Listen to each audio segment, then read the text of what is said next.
معاوضہ لینا بیان جی، معاوضہ، دین کے کاموں میں معاوضہ لینا.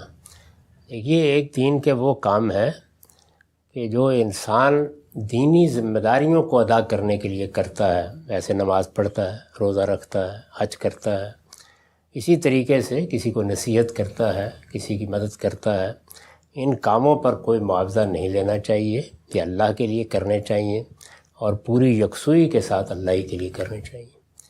ایک وہ کام ہے کہ جو تعلیم تعلم کے تحقیق کے آدمی باقاعدہ طریقے پر کسی ذمہ داری کو ادا کرنے کے لیے کرتا ہے. ایسے کوئی شخص یونیورسٹی میں اسلامی علوم پڑھاتا ہے، کسی ادارے میں تعلیم دیتا ہے، اس کے لیے اپنے اوقات خاص کرتا ہے. ہم مسجدوں کا اہتمام اپنے طور پر نہیں کرتے، اس میں لوگوں کو مقرر کرتے ہیں کہ تم نے اذان دینی ہے، وقت پر مسجد کو کھولنا ہے یا نماز کی امامت کرانی ہے.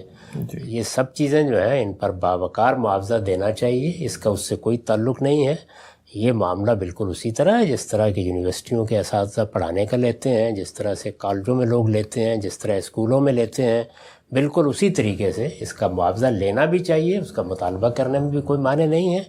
یہ در حقیقت آدمی نے جب ایک ذمہ داری قبول کی ہے اور آپ نے اس کو پابند کیا ہے کہ وہ یہ ذمہ داری اس طرح انجام دے گا، تو ان سب چیزوں کو سامنے رکھ کر اور جو وہ چیز پڑھا رہا ہے اس کا معاوضہ طے کیا جاتا ہے. تو یہ دونوں چیزیں بالکل الگ الگ ہیں. ان کو عام طور پر لوگ خلط ملط کر دیتے ہیں.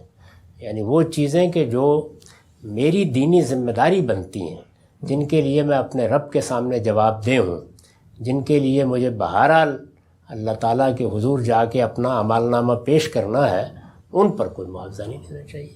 تو پہلی بات کے جواب میں یہ عرض ہے.